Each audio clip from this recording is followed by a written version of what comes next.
मैं आप सबसे एक प्रार्थना करना चाहता हूं।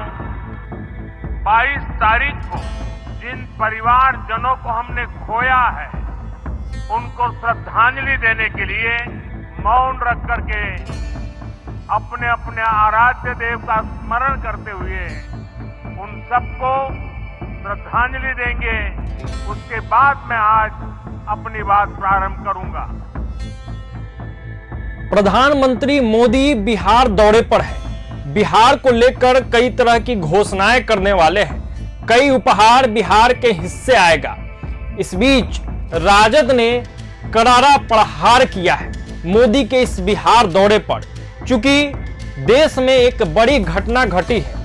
पहलगाम में जो टेरर अटैक हुआ है, उसको लेकर देश में मातम का माहौल है। तो राजद से राज्यसभा सांसद मनोज झा ने इस पे बड़ा सवाल उठा दिया है। उन्होंने कहा है कि क्या इस देश को श्रद्धांजलि का देश बना दिया जाएगा। एक तरफ पुलवामा का दर्द अभी तक देश नहीं भूला है, दूसरी ओर इतना बड़ा घटना जो है फिर से हो गया है। और इस बीच नरेंद्र मोदी बिहार में रैली करने वाले हैं। मीडिया रिपोर्ट्स में लिखा जा रहा है कि मोदी बिहार से चुनावी बिगुल फूकेंगे। तो क्या ऐसे स्थिति में चुनावी बिगुल फूकना या चुनावी यात्रा करना सही है? मनोज झा ने यह कहा कि हम ये सवाल लोगों पर छोड़ते हैं, लोग ही सोचे कि ये कितना सही है और कितना गलत है। आगे वीडियो में देखिए कि राजद का क्या स्टैंड है, मनोज झा ने इस पूरे मुद्दे पर क्या कुछ कहा है। इस तरह के फैसले पहली बार नहीं लिए गए, लेकिन हर फैसले को यह देखना होगा कि जो हम हासिल करने चाहते हैं उससे फासला कितना है। सरकार रेटरिक में ना काम करे। जाने को गवाही है, निर्दोष लोगों की जाने गई हैं। और मैं अक्सर देखता हूं ये क्या बना रहे हैं भाई। श्रद्धांजलि का देश। पुलवामा हुआ, श्रद्धांजलि दी गई, कहा गया कि बहुत जल्दी इसकी विस्तृत जांच होगी, और आज तक नहीं समझ पाए। मैं बार बार कह रहा हूं कि ये भारत की रूह पर, पहचान पर हमला है, और इस हमले को रिटोरिकल अंदाज में एड्रेस ना किया जाए। आज सर्वदलीय बैठक है, लेकिन एक गांभीर्य जो होना चाहिए वो सिर्फ हेडलाइन मैनेजमेंट की नहीं होनी चाहिए ना। हेडलाइन मैनेजमेंट की गंभीरता अगर वहीं तक वो महदूद रहती है, सीमित रहती है, तो चोट पहुंचाती है। मतलब मुझे तो कष्ट है इस बात को कहने में।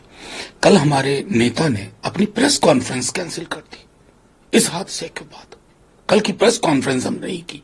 प्रधानमंत्री जी से कुछ सवाल पूछने थे उनके, लेकिन प्रधानमंत्री जी आज रैली में जा रहे हैं। पूरा मीडिया लिख रहा है चुनाव की शुरुआत, चुनाव का बिगुल। क्या ये उचित है?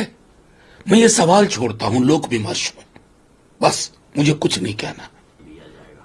देखिए, हमारी पार्टी, चूंकि मैं ट्रैवल कर रहा हूं तो कोई ना कोई मेरी पार्टी से उसमें शामिल होएगा, लेकिन पूरा देश खड़ा है अपनी सरकार, अपनी सेना के साथ। पुलवामा में भी यही हुआ था। उस हादसे के बाद हादसों में वो मैं बार बार कह रहा हूं, ये हिंदुस्तान, भारतीयता पे हमला है, भारत की सोच पे हमला है, हमारे ताने बाने पे हमला है। उनके ट्रैप में नहीं फंसना है। जो वो चाहते हैं सरहद पार की शाह पे, वो नहीं होना। तो मैं समझता हूं कहीं कोई भेद नहीं है। बस रिटोरिकल चीजें ना हो कि बस हेडलाइन मैनेज हुआ और कहानी खत्म। नो। प्रभातखबर.com, विश्वास वही, रफ्तार नहीं।